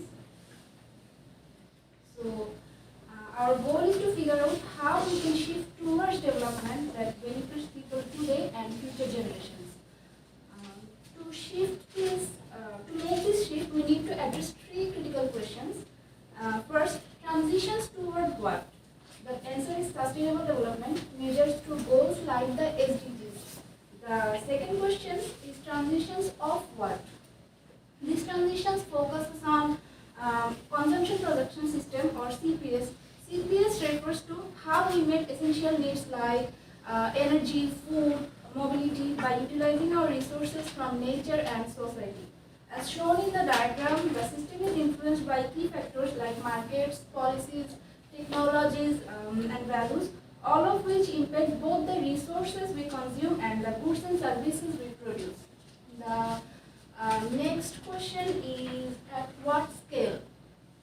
The changes need to happen on a large global scale over the long term, ensuring benefits for multiple generations. So, this interconnected system highlights how sustainability is not just about individual actions, but also transforming system to balance nature and society for a better future. All right, so the paper that we read is basically sort of, looking at the system that Nurjan just explained and sort of like how this system basically is handles transitions, or it can be sort of transformed. And like what is important is that it's like a process of reconfiguration instead of substitution, right? So we don't just have like a technical substitution of parts of the system, but we really have sort of like reconfigurations. And it's like their conceptualization spans across 3 different levels and 4 phases, and I'm just very quickly going to run through them. So the 3 different levels are the landscape level, which is basically sort of like the exogenous context, right? So it's like a macro level of like paradigms within society, for example.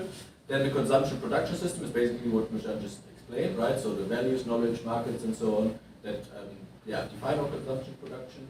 And then we've got the niche innovation, which is basically sort of like experimentation, like a protected space, sort of like for innovations and for like new practices that can emerge.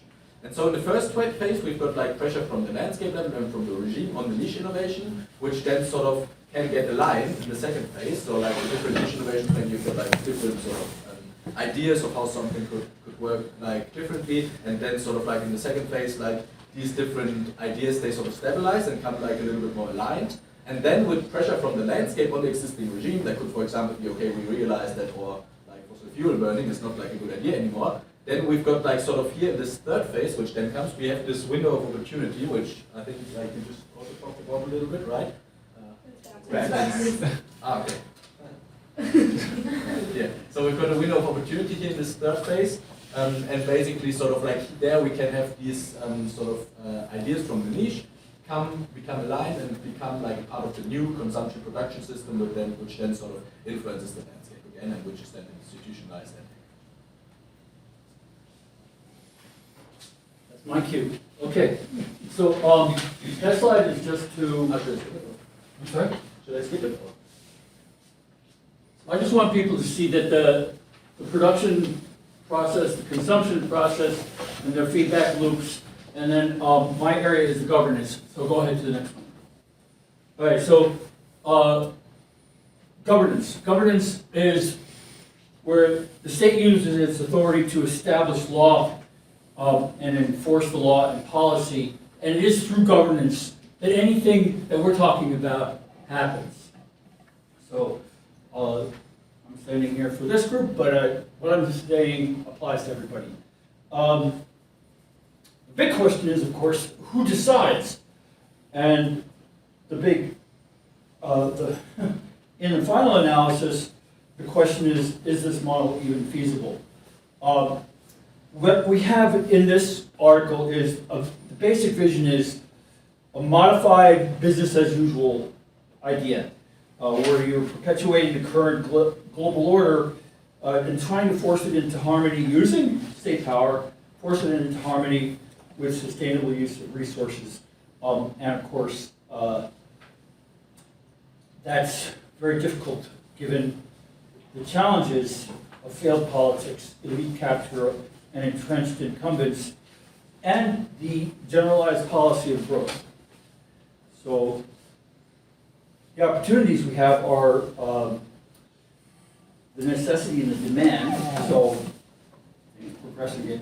Worse, that puts pressure on states and people, and thus one of the opportunities is in fact the poly crisis, which is in the background. So, blind spots. Policy as opportunity, global energy and materials accounting. I think that all of the strategies that we discussed today have this blind spot. Energy and materials accounting. It's not being done. And without it, we're not going to get anywhere. So talking about sustainability transitions, we thought that it was a good idea to talk about the need for a paradigm change or a disruption in consumption production systems that can lead to different patterns and different events. So the iceberg model helps us to think a little bit different about what we are doing and seeing. So the basic notion of this iceberg model is that addressing the problems only on the event level, so where we see, is not enough often. So because the real causes of what we see are hiding. So it's a tool that allows us to shift our perspective and let us see beyond what we see in the immediate events. We like very much this diagram because it integrates other views of how we see a problem, but I'm only concentrated in the iceberg. You guys can try to decipherate later if you want the other kind of views. more often than we want in our society, we only try to solve the problems, addressing the events. But it's only when we go deep in our innovations and our creativity that we can see really aim for really transitions. So we are in a point on our culture and society that any transitions is welcome, but we do need to pay attention and try to make a shift, to shift our paradigm, and if we want to see changes on our current situation. So we put the other illustration showing paradigm change and how new systems and new ways of thinking change and others decline. And we really need to aim more for that than only addressing it. So Gil, the author of the assigned article, wrote some other peer-reviewed papers on sustainable transitions and multi-level perspectives. But there was some pieces missing from that, in particular, like the article that was assigned was focusing on organizing, but not how to organize. And I think that Marta Harnacker and Jose Bartolome really do an elegant job of that in planning from below and getting at how to create systems of participatory democracy by providing like a blueprint and a spreadsheet that helps communities identify what needs to be addressed and then prioritizing what to address given the resources available and who to help. And then there's just a whole host of other literature out there. I put this out there because Blunt has a pretty great experiment where basically at the end it shows that when people have the ability to control their systems, they try to create systems of fairness. And I think this has a lot to do with what the Burt and Ross article that was assigned earlier are getting at with the level of community and individual agency and the role that that has to play in transitions. And so we had a lot of questions, of course. I think we all have a lot of questions after reading these articles, but we distilled it into 3. And so these were the questions that we are posing to you. One is that externalities were not considered in this paper, so how does this model change if it's considered a waste production consumption system? And then also, like, innovation isn't enough, right? Like with the governing piece, we need policies that can facilitate that change being enacted. And so a question I think that's also come up with some other presentations is how can we do that in our communities and how can UVM do a better job of that as well? And then how can sustainability transitions be used to increase community agency, allow civic capital, or break up concentrated power, like elite capture, etc.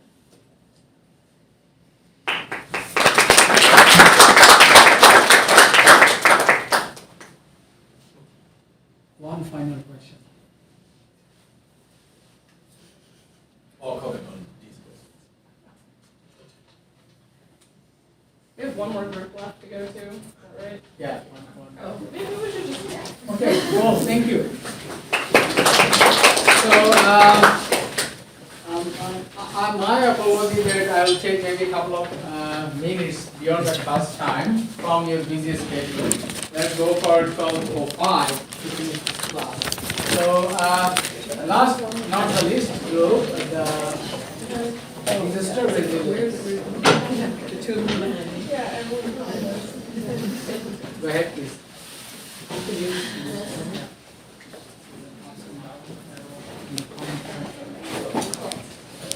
Okay, hello everybody. We are the Disaster Resilience Group, and we got a paper assigned to us called The Geographies of Community Disaster Resilience by Susan Cutter and other authors.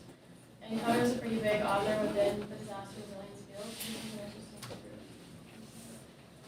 The first thing we'd like to do is kind of define community disaster resilience, which we also had the opportunity to do during class today. So originally more of like a mathematical framework being the return to equilibrium after displacement, but literature has reached a consensus recently that it's more of a process than an outcome, and it's about reaching adaptability and not stability. And our paper uses this definition to inform a set of indicators that we can measure community disaster resilience.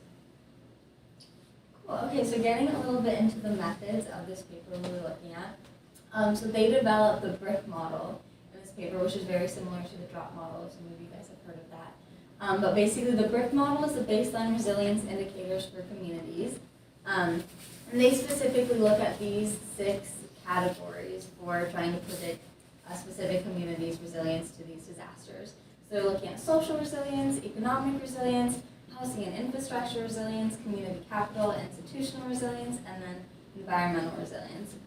And then for their data collection for this paper, they sourced from 30 data sets, like the 2010 census.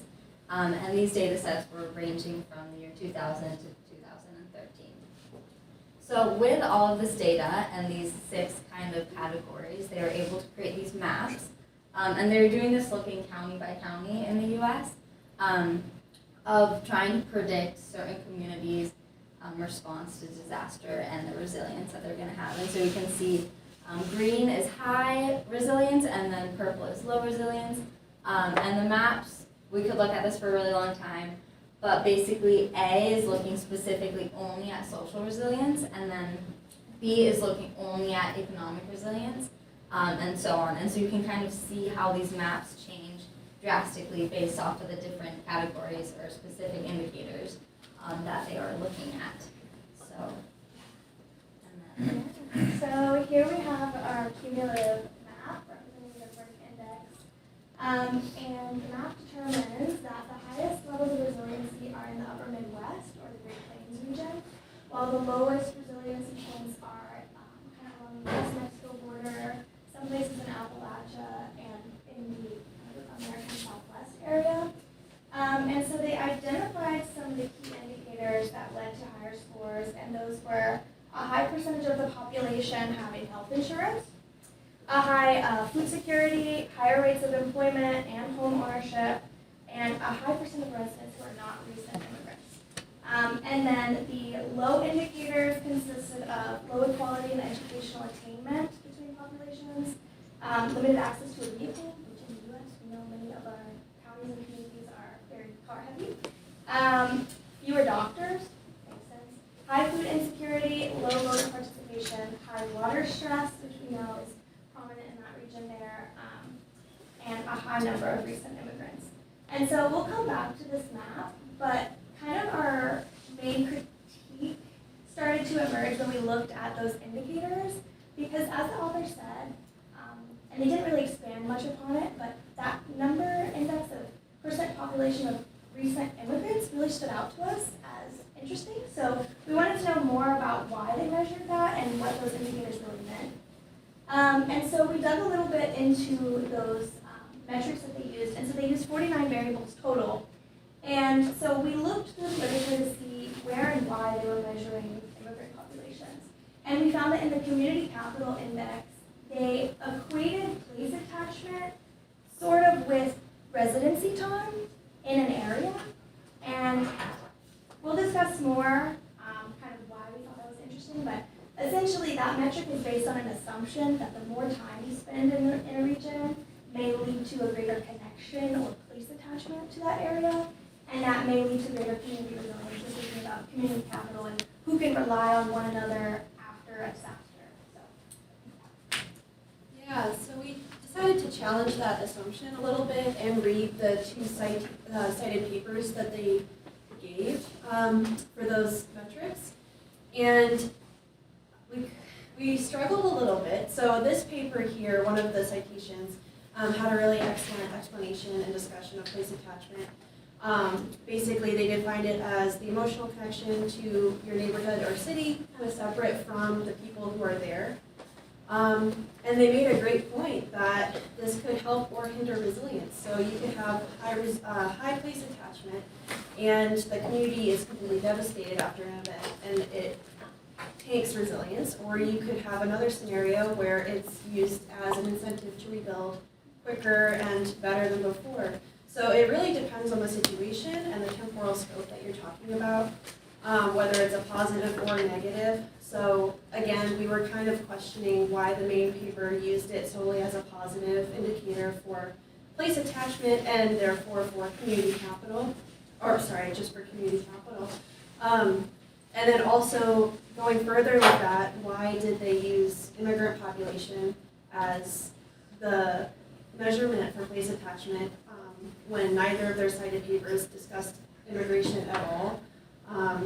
So we were just kind of hoping for more of a discussion. And she's a pretty, the author is pretty well known in the field. And moving on to the next slide, please. We thought it was important to think critically about where they're getting their data, how they're using their data, because that map is the BRIC index made in this paper, and this is on the FEMA website.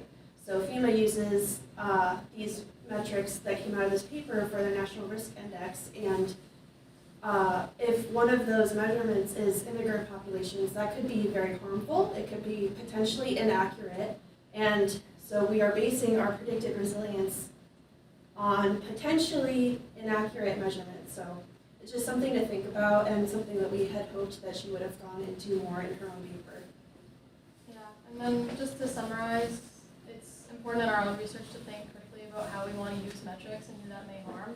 Because in this case, like, one of these metrics wasn't adequately cited in our opinion, and we feel that could, as you said, help or hinder how people are reading this paper. But to frame our discussion or concluding thoughts that you guys can walk away with today, we want to ask, what does resiliency look like to you, and what indicators do you think are the most important? And kind of looking at this BRIC map, thinking about if you feel represented properly by how it's depicting communities in the states.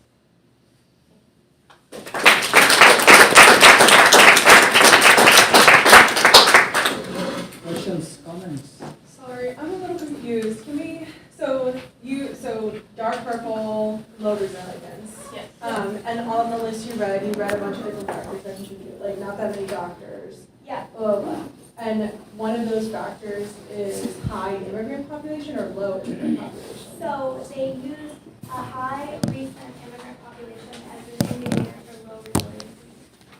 As in like a higher, sorry. Yeah. As in like a higher immigrant population would equate to low place attachment. So then having low place attachment would make your community less resilient. There was no evidence that she gave for that. They give like a time frame? Yeah, they said 5 years, and that was based on the available census data per county. It wasn't based on the paper that they cited. Can you go back to the And did they look at residency of other folks? Like who are non-immigrants, like people moved from New Jersey? So they used percent population not foreign born who came to the U.S. within 5 years, and they used percent population foreign in state of current residence. And so one thing that we were thinking about, if you can go to the map, is who's to say that somebody who moves from right here to here doesn't have just as much place attachment as before? Or if I was somebody who lived in a northern county of California, and I moved all the way to the southern counties, that would be maybe potentially a greater difference in my place attachment because those counties are so different, but I would get a higher score because I'm in the same state that I was born in. And so we're just kind of like, that's a little tricky assumption to throw in there and then use on the FEMA website and then win awards for, but that's just us. That's just kind of what we were thinking. Yeah, I think it's a very disturbing piece of evidence to try to even create, because those folks who are moving in from other places may actually have very tightly woven communities within their own community and be highly resilient, and it perpetuates this social injustice. So it's problematic for a lot of reasons, most especially because it feeds information for hate speech. Yeah, it's problematic, and also something that was I was stuck on with this paper is there are no examples of these, green places showing high resiliency. We don't, obviously the wildfires and things happening out west, you can kind of guess, but I would love to have seen some case studies supporting these predictions.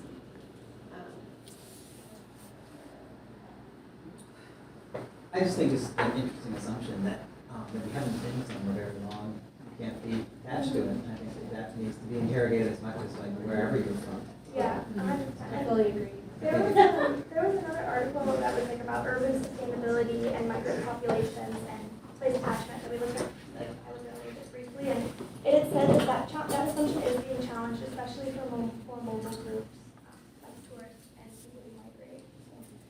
yeah, it's definitely a little bit.